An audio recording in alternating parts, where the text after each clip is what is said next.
2U cleared for attack.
اللہ اکبر اللہ اکبر لا الہ الا اللہ محمد الرسول اللہ.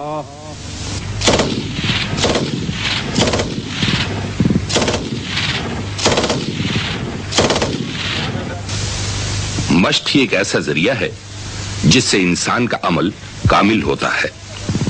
ویسے تو زندگی کے کسی بھی شعبے میں مشق و ریاضت کی اہمیت کو نظر انداز نہیں کیا جا سکتا، لیکن قوم کی عسکری قوت کی پیشہ ورانہ مہارت کے لیے کی جانے والی مشق کی اہمیت سب سے زیادہ ہوتی ہے، کیونکہ انہی افواج پر ملک و قوم کی سلامتی کا انحصار ہوتا ہے. وطن عزیز کے ایک اہم جغرافیائی اور سیاسی علاقے میں واقع ہونے کی وجہ سے پاک فوج پر عائد عظیم ذمہ داری روز اول سے قائم چلی آ رہی ہے، اور اسی کے پیش نظر ہمارے فوجی کمانڈروں نے گزشتہ 4 اشروں میں 4 بڑی فوجی مشقوں کی منصوبہ بندی کی اور ان کو عمل کی کسوٹی سے کامیابی کے ساتھ گزارا. یہ بڑی مشقیں ان چھوٹی مشقوں کے علاوہ تھیں جو افواج پاکستان سالانہ تربیتی پروگرام کے تحت کرتی رہتی ہیں.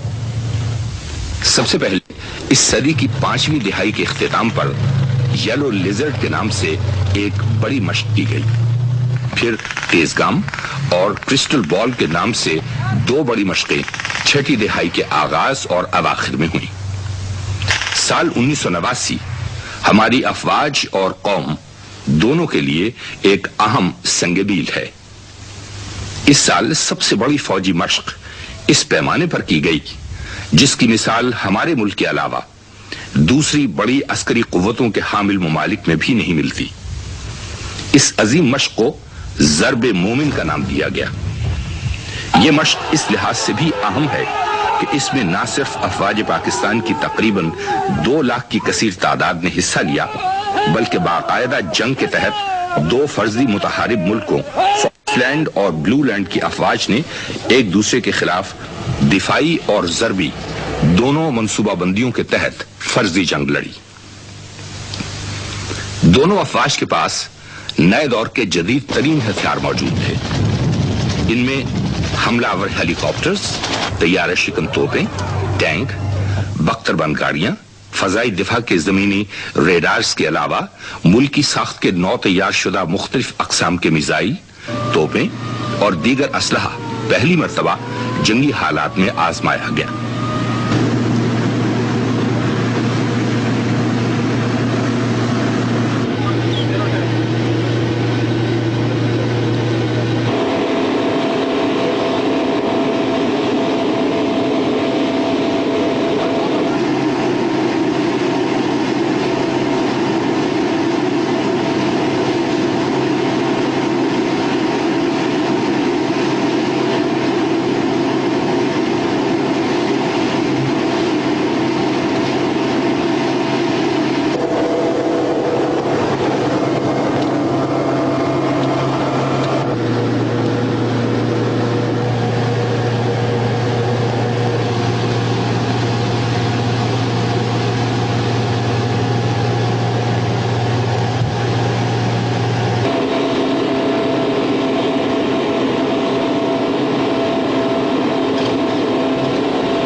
جہاں تک ایکسرسائز ضرب مومن کا تعلق ہے، یہ چیف آف آرمی سٹاف نے خود 1 سال پہلے اس کا فیصلہ کیا تھا، اور ان کا بنیادی مقصد یہ تھا کہ فوج میں بے شمار نئے ہتھیار آئے تھے، اور ان کے ساتھ ساتھ کچھ یونٹوں اور فارمیشن کو ہم نے نو تنظیم کی تھی، اور ساتھ ہی نئے خیالات، نئے طور طریقے، نئے ڈاکٹرین ایوالو کیے تھے۔ تو چیف آف آرمی سٹاف کا یہ خیال تھا کہ ان نئے طور طریقوں کو، نئے ہتھیاروں کو، نئے نیو تنظیم کو ٹیسٹ کیا جائے، اور اس کے لیے ایک بڑی فوج کے لیول کی ایکسرسائز کی جائے، جس کے لیے ہم نے تقریباً 1 سال تک سٹڈیز کی، اور وہ تمام نئے خیالات، تمام نئے ڈاکٹرینز کو ہم نے پالش کیا۔ اس کے بعد ایک کمرے کے اندر انڈور ایکسرسائز وار گیم کرائی، اور اس وار گیم میں ہم نے 2 طرفیں بنائی، ایک بلو لینڈ، ایک فاکس لینڈ۔ دونوں کمانڈروں نے اپنے پلان بنائے، ان پلان کو ہم نے ٹیسٹ کیا۔ ان پلان کو اور سپورٹ کرنے کے لیے پھر ہم نے اور چھوٹی چھوٹی ایکسرسائز کی، تاکہ بڑی ایکسرسائز کے لیے کوئی دقت پیش نہ آئے۔ یہ تمام کچھ کرنے کے بعد یہ فیصلہ ہوا کہ اب ہم تیار ہیں، اور یہ ایکسرسائز جوانوں کے ساتھ میدان میں کی جا سکتی ہے۔ وہاں پر بھی ہم نے 2 قسم کی فوجیں بنائی، بلو لینڈ اور فاکس لینڈ۔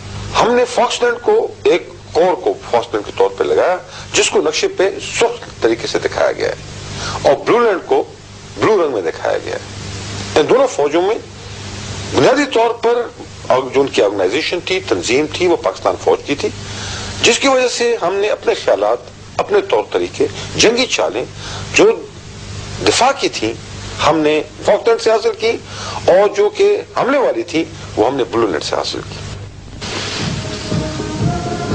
دشمن بڑے سے بڑا ہو یا چھوٹے سے چھوٹا، اس سے نبردازباں ہونے کے لیے کسی بھی فوجی یونٹ کو پیشگی دفاعی تیاریاں کرنی پڑتی ہیں۔ ان میں دفاعی حصار کی تیاری اور مواصلات کا نظام سب سے زیادہ اہمیت کا حامل ہوتا ہے۔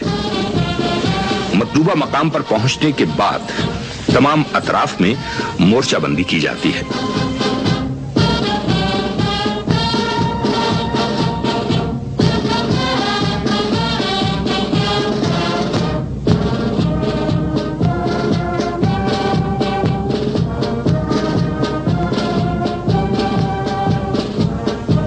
اس میں بارودی سرنگوں کی تنصیب، ٹینکوں کی پیش قدمی روکنے کے لیے خندقوں کی کھدائی اور مورچوں میں کمانڈ پوسٹ کا قیام شامل ہے۔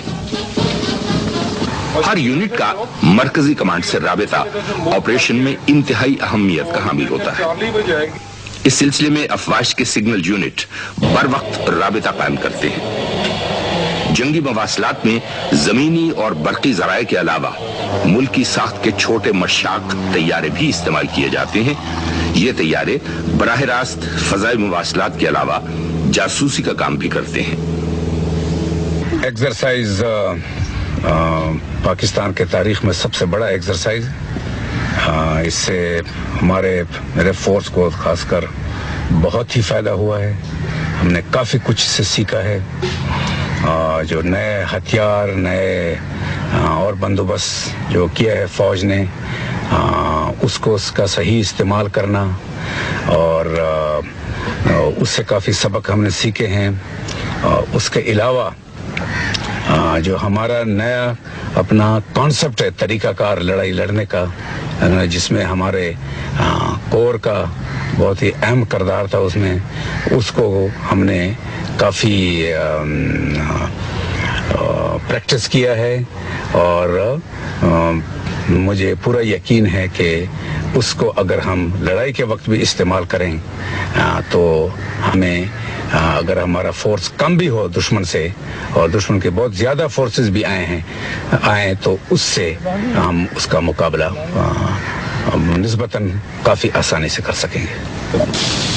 2 فرضی ریاستوں فاکس